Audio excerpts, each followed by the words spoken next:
안녕하세요. 저는 고려대학교 산업경영공학과 DSB 연구실에서 석박 통합과정으로 있는 허재혁입니다. 오늘 소개드릴 논문은 액티브 러닝이라는 주제에서 로스를 프레딕션하는 모듈을 제안한 그런 방법입니다. 해당 논문은 이제 CVPR 2019년에 소개된 논문이고, 논문의 이제 저자분이신 유동근님께서 작성하신 논문입니다.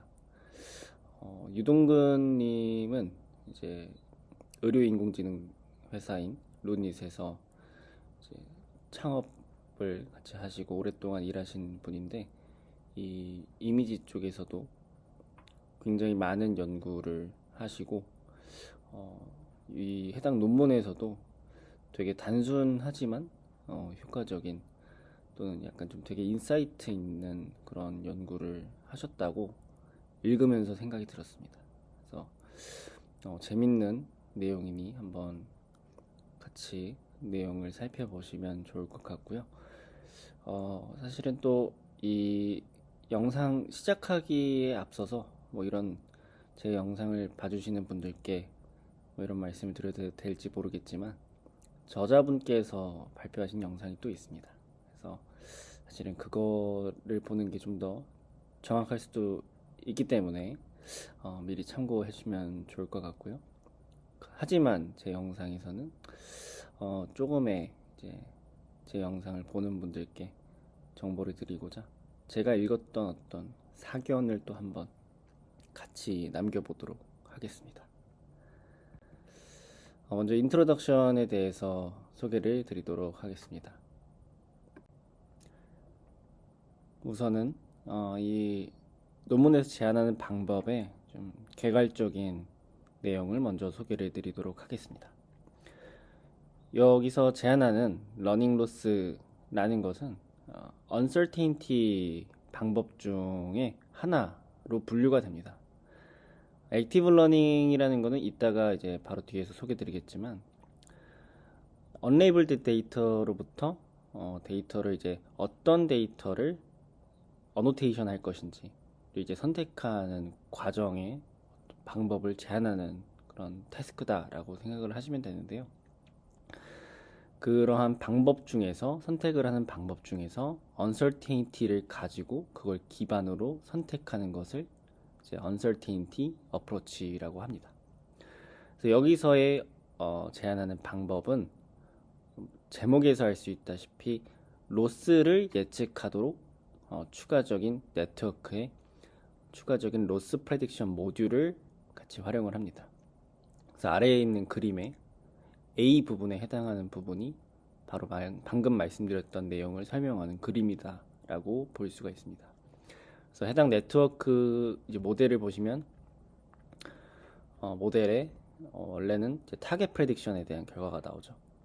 그리고 사실은 이 타겟 프레딕션과 정답을 통해서 이제 로스를 계산하게 되는데, 그 로스를 맞추도록 학습하는 이 로스 프레딕션 모듈을 같이 활용을 해서 해당 로스에 대한 프레딕션 값을 뱉어줄 수 있도록 이렇게 추가적인 모듈을 사용을 하였습니다. 그래서 이러한 방법을 통해서 새롭게 어떤 unlabeled 데이터에 대해 인퍼런스를 이제 수행을 하고, 거기서 나온 예측된 로스를 가지고 이 어떤 데이터를 어노테이션을 할 것인지를 이제 판단을 하게 됩니다.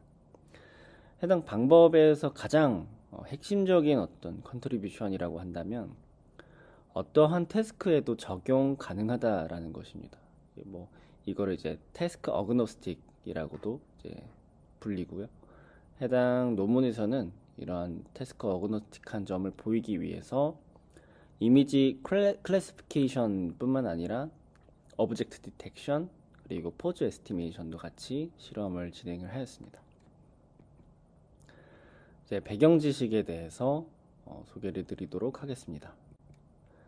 우선은 액티브 러닝에 대해서 처음 들으시거나 아니면 아직은 익숙하지 않으신 분들이 있을 수 있기 때문에 간략하게 소개를 드리고 넘어가도록 하겠습니다. 액티브 러닝은 이 목적 자체로 이제 설명을 드리면 모델 성능 향상을 위해서 적절한 데이터를 선택한다라고 보시면 됩니다. 그러면은 적절한 데이터를 어디서부터 선택하느냐라고 한다면 저희 일상 이 생활 속에 수많은 데이터들은 레이블이 없는 상태입니다. 그래서 저희가 적용하고자 또는 풀고자 하는 어떤 문제, 태스크를 위해서는 일반적으로 지도학습을 수행하기 위해선 레이블이 필요한데 모든 데이터에 레이블을 다는 것은 무리겠죠. 그리고 그 어노테이션을 하기 위한 비용도 굉장히 많이 들어갑니다. 따라서 소수의 어떤 가지고 있는 레이블드 데이터셋을 가지고 먼저 모델을 학습한 후에 이 학습된 모델을 통해서 언레이블드 데이터에 대해 한번 추론을 하고 그리고 추론을 했을 때 어떠한 액티브 러닝 방법을 통해서 이 수많은 데이터 중에 어떤 것부터 어노테이션을 할지 선택을 합니다. 그러면 그거를 휴먼 어노테이터에게 부탁을 해서 정답을 다시 달고 그거를 레이블드 데이터셋에 포함한 후 다시 모델을 학습하는 그런 방식을 액티브 러닝이다 라고 합니다. 여기서의 액티브 러닝 방법도 사실 여러 가지가 있지만 그 중에서 기본적으로 이 풀 베이스드 액티브 러닝을 도식화한 그림입니다. 여기서의 풀이 이 언레이블드 데이터셋 가지고 있는 언레이블드 데이터셋 전체를 이제 풀로 이제 이름을 말합니다. 그다음에 이 액티브 러닝 방법에는 이제 여기서 논문에서 언급한 것처럼 크게 이제 세 가지 카테고리로 나눌 수가 있는데요. 그 중에 첫 번째가 uncertainty 기반의 어프로치입니다. uncertainty는 불확실성이라고도 하죠. 그래서 데이터에 대한 어떤 모델의 불확실성을 기준으로 어떤 데이터부터 레이블을 달지 선택하는 방법입니다. 대표적인 방법으로는 이제 세 가지가 있는데요. 그 중에 첫 번째가 리스트 컨피던스라는 것이 있습니다. 이 리스트 컨피던스는 저희가 모델의 아웃풋을 이제 뱉게 되면은 클래시피케이션 태스크라고 이제 가정을 했을 때 어떤 각 클래스마다 모델이 가지는 컨피던스 값이 있습니다. 그래서 가장 모든 클래스 중에 가장 큰 컨피던스를 선택을 해서 전체 언레이블드 데이터셋에 대해서 소팅을 하고 가장 모델의 컨피던스가 낮은 것부터 특정 개수만큼 선택을 해서 레이블을 달아주는 과정을 말합니다. 두 번째는 마진 샘플링이라는 게 있습니다. 이 마진 샘플링은 방금 말씀드렸었던 그 컨피던스가 클래스별로 있을 텐데 하나의 데이터 포인트에 대해서 가장 큰 컨피던스를 가지는 클래스와 두 번째로 큰 컨피던스를 가지는 클래스 두 컨피던스 간의 차이를 계산해서 모든 데이터셋에 대해 그 둘의 차이가 작은 것부터 선택을 하는 것을 말합니다. 그 말인 즉슨 이 차이가 작다라는 것은 모델이 특정 클래스에 대한 정확한 확신을 주지 못한다 라고 생각을 해볼 수도 있겠죠. 그리고 마지막 세 번째는 엔트로피가 있습니다. 엔트로피는 저희가 크로스 엔트로피를 통해서 이제 클래시피케이션 학습을 하는 것처럼 이 컨피던스 간의 특정한 어떤 모델이 확신이 없을 때 엔트로피 값이 크게 나옵니다. 그걸 이제 활용한 방법이다라고 보시면 되고 이 불확실성이 큰 것을 엔트로피 값이 큰 것을 기준으로 아까와 같이 모든 데이터셋을 비교해서 가장 큰 엔트로피 값을 갖는 것부터 레이블링을 하는 것을 말합니다. 다음으로는 다이버시티 기반의 어프로치가 있습니다.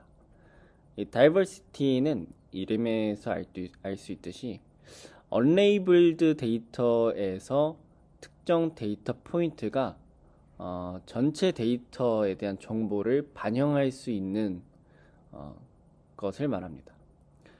따라서 unlabeled 데이터셋의 어떤 representation을 구하고 representation을 구하게 되면 이 unlabeled 데이터셋이 가지고 있는 디스트리뷰션을 이제 파악을 할 수가 있는데 모든 데이터셋을 당연히 선택하지 않고 소수의 데이터를 선택하는 것이 액티브 러닝의 어떤 목표이기 때문에 이 모든 데이터의 정보를 반영할 수 있도록 소수의 데이터를 선택하는 과정을 말합니다. 거기에 대한 대표적인 방법이 코어셋이라는 방법이 있고요. 코어셋이라는 방법에 대해서 간략하게 그림 한 장으로 이제 설명을 드리면 특정 이 포인트로부터 거리를 정해서 이 거리만큼 주변에 데이터 포인트가 전부 다 이제 포함되게 된다면 그 포인트, 중심이 되는 포인트들만 가져와서 레이블을 달아주는 것을 말합니다. 다음으로는 expected model change라는 방법이 있습니다. 이 분류에 속하는 이제 방법들은 어떠한 가정을 기반으로 하냐면 unlabeled 데이터의 레이블을 안다는 가정하에 방법을 이제 적용하게 됩니다. 그래서 특정 데이터 포인트의 레이블을 안다라고 가정을 하고 그 레이블을 적용을 했을 때 모델의 변화가 큰 데이터를 선택하는 방법입니다. 대표적인 방법으로는 expected gradient length라는 방법이 있는데 이 방법은 모든 그 클래시피케이션이라고 이제 가정을 하고 데이터의 레이블을 하나씩 이제 해당 데이터 포인트는 첫 번째 클래스일 것이다 라고 가정해서 로스를 계산하고 로스에 대한 그레디언트를 구한 후에 거기에 대한 크기를 계산을 해줍니다. 그리고 거기에 대해서 해당 클래스에 대한 컨피던스를 곱해주는 방식으로 서메이션을 진행을 하고 모든 클래스에 대해서 하나씩 이 레이블이었을 때의 이 값, 두 번째 레이블이었을 때의 값 다 계산을 해서 그 변화에 대한 기대값이 가장 큰 것을 선택을 하게 됩니다. 그래서 만약에 이제 모델이 레이블을 이제 잘 맞춘다면 모델의 로스에 대한 그레디언트 이 놈 또한 작아야 한다는 것을 이제 가정으로 합니다.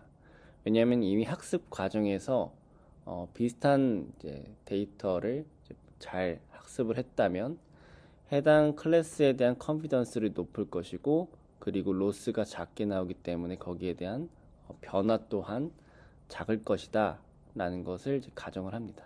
하지만 그렇지 않다면 그 값이 이 두 개의 값의 곱비 커지겠죠. 그거를 가정해서 해당 데이터를 넣었을 때 모델의 성능이 더 향상될 것이다. 이런 것을 이제 가정하는 방법입니다. 하지만 이 논문에서 제안하는 러닝 로스가 기존의 방법들과의 가지는 차이점은 각각 이제 살펴볼 수가 있습니다. 먼저 첫 번째로 uncertainty 기반의 방법은 방금 전에 소개드렸을 때 이제 클래시피케이션 태스크를 한다라고 가정을 드렸는데 그걸 말씀드린 것처럼 태스크에 굉장히 의존적인 그런 방법입니다. 그래서 태스크에 따라 적용할 수 있는 한계점이 존재한다. 즉 태스크 스페시픽하다라고 볼 수가 있습니다. 이러한 리스트 컨피던스나 마진 샘플링, 엔트로피 같은 방법들은 아까 방법에 대해서 설명을 들으셨다시피 리그레이션 태스크에선 적용하기 좀 힘들겠죠. 그리고 다이버시티 기반의 방법에서는 태스크 어그노스틱하긴 하지만 이 프레딕션이 아닌 피처 스페이스에 의존적인 방법입니다. 이게 어떤 말이냐면 논문에서 이제 언급한 거를 이제 말씀을 드리면 오브젝트 디텍션을 예로 들었을 때 디텍션은 클래스의 어떤 오브젝트에 대한 클래시피케이션도 수행을 해야 되고 그 오브젝트가 있는 바운딩 박스를 이제 리그레이션도 해야 됩니다. 두 가지의 태스크가 같이 공존하는 주제다라고 볼 수가 있는데 여기서 다이버시티 기반의 방법은 이제 레프레젠테이션을 기반으로 할 때 이 피처 스페이스의 어떤 오브젝트에 대한 시메틱한 정보를 레프레젠테이션으로 표현할 수는 있는데, 이 바운딩 박스와 같이 어떤 로케이션 인베리언트한 그런 속성은 표현되지 않기 때문에 모두를 고려할 수는 좀 힘든, 고려하기는 힘든 그런 방법입니다. 그리고 마지막 이 expected model change는 아무래도 이전에 말씀드린 것처럼 모든 레이블에 대해서 가정해서 연산을 하는 과정이 있기 때문에 연산 측면에서 비효율적인 그런 면이 있습니다. 따라서 이번에 소개드릴 이 러닝 로스라는 방법은 어떤 태스크에도 다 적용할 수 있고 연산 측면에서도 이러한 expected model change보다 효율적인 방법이다 라고 말씀을 드릴 수가 있습니다. 이제 제한된 모델에 대해서 조금씩 하나씩 더 살펴보도록 하겠습니다. 이 논문에서 제안하는 이제 모듈인 로스 프레딕션 모듈은 어떤 이제 태스크든 다 네트워크에 추가적으로 구성만 해서 적용할 수 있는 그런 모듈입니다. 이 모듈을 제안한 이제 모티베이션으로 이제 언급하기를 모든 딥러닝 모델은 어떤 태스크를 학습하는지 로스를 기준으로 이제 로스를 최적화하는 방향으로 학습을 진행하게 되는데, 이 과정, 이러한 내용을 기반으로 이제 동기를 얻어서 그렇다면 로스를 예측하는 모듈을 구성하게 되면은 모든 태스크에 다 적용할 수 있는 태스크 어그노스틱한 방법이 될 수 있겠다라고 해서 이러한 모듈을 제안하였다고 합니다. 그래서 여기서 제안했을 때 이 로스 프레딕션 모듈에서 이제 입력으로 들어가는 것은 저희가 보통 CNN이나 다른 네트워크를 기준으로 보았을 때 레이어마다 이렇게 블럭이 구성되어 있는 것을 알 수가 있는데, 이 중간중간에 레이어 또는 블럭의 아웃풋을 받아와서 글로벌 에버리지 풀링과 풀리 커넥티드 레이어, 그 다음에 렐루 액티베이션을 거쳐서 결과를 하나씩 받아오게 됩니다. 그러면 모든 중간 블럭으로부터 결과를 받아와서 최종적으로 이 값들을 컨캐트네이트 해주고 마지막에 풀리 커넥티드 레이어를 통해 로스를 이제 예측하도록 하는 그런 모듈입니다. 이거를 이제 학습하는 과정에 대해서 이제 말씀을 드릴 텐데, 러닝 로스는 이제 먼저 타겟 로스가 있어야겠죠. 그럼 타겟 로스는 어떻게 계산이 되느냐면, 당연하게도 저희가 예측하고자 하는 타겟에 대한 그라운드 트루스와 그리고 모델이 예측한 모델의 타겟 프레딕션 간의 어떤 로스 펑션을 통해서 로스가 계산되게 됩니다. 그럼 그 로스가 바로 로스 프레딕션 모듈이 맞춰야 할 타겟 로스가 되고, 이 타겟 로스와 로스 프레딕션 간의 이 차이를 통해서 로스 프레딕션 로스를 또 계산하게 됩니다. 그래서 이 로스 프레딕션 로스를 최소화하는 방향으로 이 로스 프레딕션 모듈을 학습하게 됩니다. 약간의 이제 어떻게 보면 말장난처럼 이제 들릴 수가 있지만, 조금 로스라는 말이 계속 반복돼서 나와서 약간 헷갈릴 수도 있으니 이 차이를 잘 천천히 생각해 보시면서 보시면 좋을 듯 합니다. 이때 이 두 개의 타겟 로스와 로스 프레딕션 간의 로스를 계산할 때 어떤 로스 펑션을 사용하는 것이 좋은가 라는 이제 고민이 또 들 수가 있는데, 논문에서는 맨 처음에 MSE를 이제 생각을 했었지만 MSE가 적용이 좀 어려운 그런 한계점이, 좀 단점이 있었다라고 합니다. 그 점은 어떤 거였냐면, 이제 모델이 학습됨에 따라 이 타겟 로스의 스케일이 바뀌게 되는 그런 문제점이 있습니다. 그라운드 트루스라면 일반적으로 태스크에서 그라운드 트루스라면 바뀌지 않는 어떤 고정된 값이어야 되는데, 여기서는 이제 로스 값을 타겟으로 하기 때문에 로스는 모델이 점점 학습함에 따라 값이 작아져서 스케일이 점점 작아지게 됩니다. 따라서 거기에서 이제 MSE로 학습하는 경우에는 스케일의 변화에 굉장히 민감하기 때문에 그러한 어려움 또는 한계점이 존재하는데, 이거를 극복하기 위해서 논문에서는 이 러닝 로스라는 것을 이제 또 제안을 하게 됩니다. 방금 말씀드렸다시피 이렇게 파란 색깔 부분을 이제 타겟 로스라고 하고, 주황 색깔 부분을 로스 프레딕션 로스를 예측한 것과 타겟 로스 간의 차이를 말합니다. 이 로스를 학습하는 이 러닝 로스에 대해서 좀 더 설명을 드리면, 여기 앞에 있는 이 수식처럼 이렇게 구성되어 있는 것을 보실 수가 있습니다. 이 수식에서 보면은 이 P라는 이제 첨자가 있는데, 이 P라는 거는 이제 페어를 의미합니다. 그래서 여기서 제한하는 로스는 배치 내에서 이제 데이터 포인트들을 이제 페어로 구성을 해주게 됩니다. 그래서 배치는 항상 짝수가 되어야 하고요. 그리고 서로의 로스 간의 이제 차이를 차이와 순서를 잘 맞출 수 있는지로 이제 가정을 해서 학습을 진행하게 됩니다. 그렇게 되면은 이제 더 이상의 이제 타겟 로스에 대한 이제 스케일 변화를 이제 고려하지 않아도 되고, 어차피 이 학습된 로스는 실제 이 모델이 로스를 최소화하는 방향으로 학습하기 때문에 타겟 로스는 이제 0으로 수렴할 것인데, 따라서 이 예측한 로스 또한 정말 잘 학습됐다는 가정하에 잘 최적화가 되었다면 둘 다 0으로 갈 것입니다. 그러나 그 사이에서 i번째와 j 번째 데이터 포인트에 대한 로스의 순위를 잘 또 예측한다면 올바른 이제 로스에 대한 프레딕션을 할 수 있지 않을까라는 가정하에 이런 식으로 러닝 로스를 구성을 해 주었습니다. 여기서 보시면 인디케이션 펑션이 있는데, 이 인디케이션 펑션은 실제 타겟 로스 i번째 이제 데이터 포인트 타겟 로스가 j번째 데이터 포인트 타겟 로스보다 큰 경우에는 플러스 1이고 작은 경우에는 이제 마이너스 1로 구성하는 그런 인디케이션 펑션입니다. 그래서 이 러닝 로스를 이제 여기다가 적용을 해주게 되면은 그냥 바로 더 하는 게 아니라 보통 배치 내의 각 데이터 포인트의 로스를 이제 평균을 내주게 되죠.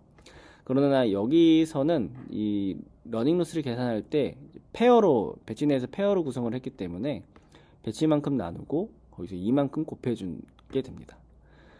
그런 뒤에 이 두 가지를 이제 합쳐줄 때는 람다라는 또 파라미터가 존재하게 됩니다. 이 파라미터는 런업을 한 파라미터는 아니고 이제 사전에 정의한 파라미터입니다. 이제 실험에 대해서 이제 말씀을 드리도록 하겠습니다. 실험 이제 세팅에 대해서 간략하게 이제 먼저 소개를 드릴 텐데요.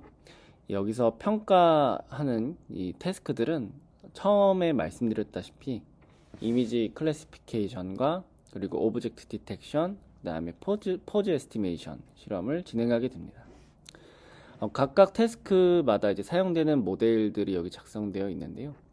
먼저 클래시피케이션은 레지넷 18 모델을 사용해서 실험을 했고, 오브젝트 디텍션은 SSD와 그리고 거기에 대한 백본으로서 VGG 16을 사용을 했습니다.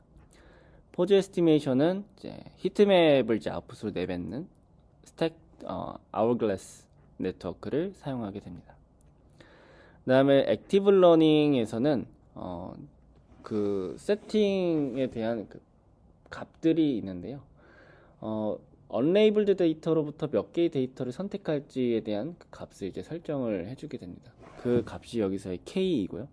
이 K는 이제 1000개씩 랜덤하게, 처음에는 아예 레이블이 없다라는 가정하에 언레이블드 데이터로부터 랜덤하게 1000개의 데이터 포인트들을 이제 샘플링해서 그 샘플링된 데이터의 레이블링을 가지고 학습을 시작을 하고, 매번 이제 반복될 때마다 러닝 로스로 계산한 언설테인티를 기준으로 언레이블드 데이터로부터 1000개를 또 뽑아서 레이블드 데이터에 쌓아가는 방식으로 이제 학습을 진행하게 됩니다. 그리고 해당 논문에서는 한 번만 그 전체 이터레이션을 다 돌리는 것이 아니라 시드를 이제 바꿔가면서 여러 번 반복 실험을 통해 최종적인 결과는 이제 평균과 표준 편차로 테이블에 대한 성능 표시를 해두었고, 그래프에서 나타나는 것은 이제 평균 값이라고 보면 될 것 같습니다. 그리고 러닝 로스에서의 이제 마진인 싸이가 있었는데 싸이는 1로 설정했다라고 합니다. 그다음에 로스 프레딕션 모듈에서 이제 풀리 커넥티드 레이어를 구성하는 부분은 마지막 이제 모든 피처들 이제 컨캐트네이션 한 후에 로스를 내뱉은 그 풀리 커넥티드를 제외하고 나머지 모두 128 차원의 피처를 생성하도록 구성을 하였다라고 합니다. 여기서의 이 베이스라인 모델들은 이 논문의 러닝 로스를 설명하는 것과는 사실 크게 관련이 없기 때문에 각 방법에 대해서는 구체적으로 설명은 하지 않도록 하겠습니다. 먼저 이미지 클래시피케이션에서의 이제 결과를 이제 보여드리고 여기서 이제 세팅 값들을 같이 이제 작성된 것을 보실 수가 있습니다. 이때 한 가지 이제 조금 저도 봤을 때 이러한 것이 있었구나라고 생각이 들었던 점은 전체 이제 학습 에폭을 200으로 잡았을 때 200의 폭 모두 이제 모델과 로스 프레딕션 모듈을 같이 계속 학습하는 것이 아니라 120 에폭 이후로는 이제 로스 프레딕션 모듈의 학습을 이제 중지한다라고 합니다. 그리고 해당 실험 이미지 클래시피케이션 실험은 사이파 10으로 이제 하였는데요. 이때 사이파 10의 언레이블드 데이터를 모두 다 이제 가져다가 매번 그 러닝 로스를 통해서 추론을 전부 다 하는 것이 아니라 일부 여기서의 m개만큼 이 만개만큼만 언레이블드 데이터로부터 이제 서버셋을 구성해서 그 서버셋 내에서 러닝 로스를 통해 언설테인티가 높은 데이터 포인트의 K개를 선택해서 이제 레이블 데이터에 포함을 시켰다라고 합니다.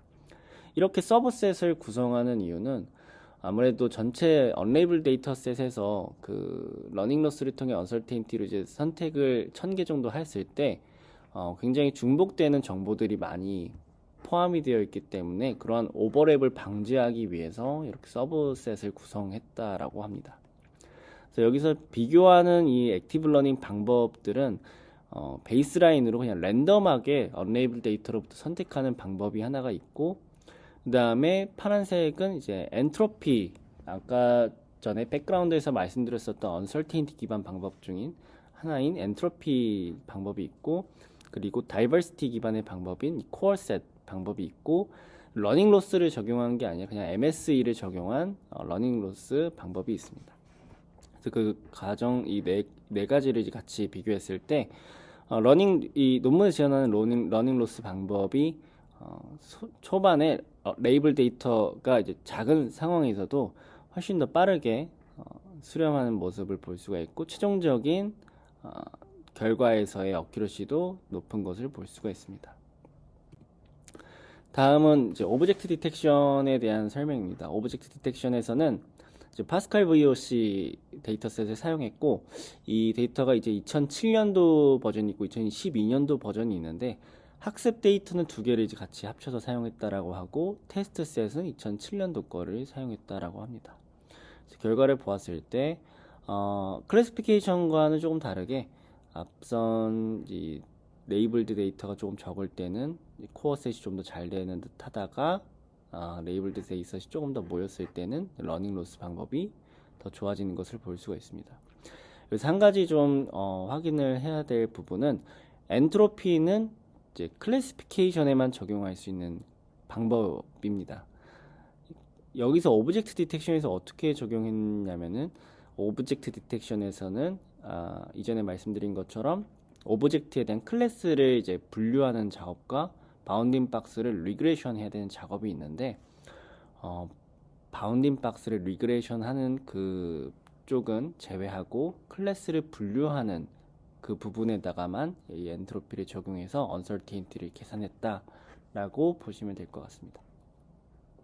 그리고 이 코어셋도 이전 한계점으로 이제 지적됐던 내용처럼 결과에서 러닝 로스보다 조금 낮게 나온 이유로서 논문에서 언급하기를 오브젝트에 대한 시멘틱한 정보를 피처 스페이스에 이제 반영해서 그 레프레젠테이션을 표현할 수 있기 때문에 그거를 통해서 코어셋을 적용할 수는 있지만 아무래도 이제 바운딩 박스와 같이 이제 로케이션 인베리언트한 그런 속성 자체를 표현하기는 좀 어려워서 러닝 로스보다 성능이 낮게 나온 것이라고 이제 생각을 하고 있는 것 같습니다. 그다음 마지막으로 이제 포지 에스티메이션 태스크 실험이 있는데요. 포지 에스티메이션에서도 마찬가지로 클래시피케이션과 마찬가지로 75에포 기후로는 로스 프레딕션 모듈을 학습을 하지 않았다라고 합니다. 그리고 또 마찬가지로 언레이블 데이터셋을 모두 이제 매번 인퍼런스를 해서 뽑는 것이 아니라 5,000개만큼 서브셋을 구성해서 샘플링을 수행했다라고 합니다. 결과에서 보시면은 처음에는 이제 러닝 로스의 이제 성능이 조금 낮았는데 이후로 갈수록 조금 더 러닝 로스가 효과적인 결과를 보이는 것을 알 수가 있습니다. 그리고 여기서도 엔트로피가 이 포즈 에스티메이션은 리그레이션 태스크인데 엔트로피가 어떻게 적용되지? 라고 생각이 되실 수도 있는데 논문에서 언급하기를 이제 저희가 여기서 포즈 에스티메이션을 위해 사용한 모델이 Stacked Hourglass Network가 있는데 거기서 나온 히트맵을 가지고 각 픽셀 단위로 소프트맥스를 계산해서 그거를 이제 엔트로피로 계산을 했다라고 합니다. 이 로스 프레딕션 모듈에 대한 그 어큐러시를 계산하기 위해서 이러한 장표를 그림을 만들었다라고 합니다. 여기서 말하는 것은 이제 랭킹 어큐러시라고 표현을 하고 있는데 이 랭킹 어큐러시는 타겟 테스트셋에 대해서 페어를 구성하고 두 이제 데이터 포인트 간의 로스 그 랭킹을 이제 맞추었다면 1 아니면 0으로 해서 랭킹 어큐러시를 계산했다라고 합니다. 러닝 로스 아까 수식을 보시면은 순위를 이제 고려해서 러닝 로스가 이제 계산이 됐었죠. 이제 그거를 통해 이 로스 프레딕션 모듈이 정말 잘 작동을 하는지를 보기 위해서 이러한 랭킹 어큐러시를 통해 계산을 했다라고 합니다. 이때 이제 클래시피케이션 태스크에서는 뭐 MSE도 생각보다 레이블이 좀 늘어날수록 어느 정도 어큐러시가 좀 있긴 하구나 라고 좀 또 생각이 들었고 하지만 그래도 이 러닝 로스를 같이 사용한 것이 조금 더 어큐러시가 높은 모습을 볼 수가 있습니다. 이제 반면에 이 오브젝트 디텍션이나 포즈 에스티메이션은 클래시피케이션보다는 조금 어큐러시가 떨어지는 모습을 볼 수가 있습니다. 그래도 어느 정도의 어큐러시가 나오는 것을 알 수가 있고 실제로 이제 다른 액티브 러닝 방법과 비교했을 때 약간 낮은 랭킹 어큐러시를 가지지만 조금 더 다른 방법보다 높은 퍼포먼스를 낼 수 있다 라고 볼 수가 있습니다. 마지막 이제 실험 이제 정성적인 평가 결과인데요. 여기서는 리얼 로스를 기준으로 프레딕션 로스와 엔트로피를 통해 이제 서로의 상관관계를 비교를 합니다. 왼쪽 그림에서 알 수 있는 내용은 프레딕션 된 로스가 실제 로스와 어느 정도 상관관계를 이제 잘 나타내고 실제 로스에 맞춰서 이 파란 색깔 포인트가 샘플링 된 실제 레이블이 수행된 데이터 포인트들인데 잘 어느 정도 엔트로피에 비해서 잘 선택되었다라고 이제 얘기를 하고 있습니다. 여기서 또 저희 약간의 사견이지만 당연히 이제 로스를 이제 타겟으로 해서 학습을 했기 때문에 또 그에 맞는 로스 펑션을 제안을 했기 때문에 당연히 상관관계가 엔트로피에 비해서 좀 더 잘 나올 수 있지 않았나 라는 생각이 들고 다른 이제 엔트로피나 코어셋이나 뭐 그런 방법들에 비해서 러닝 로스가 결과가 더 좋긴 해서 로스를 통해 언설테인티로 이제 보고 데이터를 어노테이션 하는 것이 효과적이다 라고 생각을 해볼 수도 있지만 로스가 꼭 언설테인티로서 사용되기 가장 좋은 방법인가 라는 또 생각을 해볼 수가 있습니다. 뭐 개인적으로는 또 이 모델 자체가 딥러닝에서는 오버 컨피던스라는 또 프로블럼도 있기 때문에 그러한 점을 좀 고려해 보면은 또 더 좋은 방법이 나오지 않을까라는 또 생각을 해볼 수가 있습니다. 뭐 그거와 관련된 뭐 다른 비슷한 뭐 연구들도 있죠. 쿼리 바이 커미티라는 뭐 방법도 약간의 그런 오버 컨피던스를 좀 고려한 방법이라고도 좀 생각을 해볼 수가 있고, 어쨌든 다양한 방법으로 또 언설테인티나 그런 면을 고려할 수 있는 방법을 생각해 보면 좋을 듯합니다. 이제 결론을 이제 말씀드리도록 하겠습니다. 결론에서는 이제 앞선 내용들을 다시 요약을 하자면, 해당 논문에서 제안하는 방법은 언설테인티 어프로치에 속하는 분류 중에 하나다라고 볼 수가 있고, 가장 큰 어떤 컨트리뷰션이라고 한다면 태스크 어그노스틱하다라는 것이 있습니다. 논문에서 이제 마지막에 한계점으로 지적하는 부분은 아무래도 uncertainty를 고려해서 러닝 로스를 이제 제안을 했지만 diversity까지는 이제 고려하지 못한다라는 그런 한계점을 지닙니다. 그래서 향후 연구 방향으로서 uncertainty와 diversity를 모두 고려할 수 있는 그런 이제 방법을 연구하는 것도 좋을 것 같다라는 이제 뉘앙스로 이제 논문을 이제 끝내게 됩니다. 그래서 해당 논문에 대한 소개는 여기까지였고요. 뭐 약간의 저희 사견이 조금 섞이기도 했지만 실제 논문에 대한 언급된 내용들을 기반으로 PPT 자료를 만들었기 때문에 해당 영상을 긴 시간 동안 봐주셔서 감사드리고, 혹시 궁금하신 점이 있으시다면 뭐 코멘트나 아니면 뭐 메일 통해서 질문 주셔도 됩니다. 감사합니다.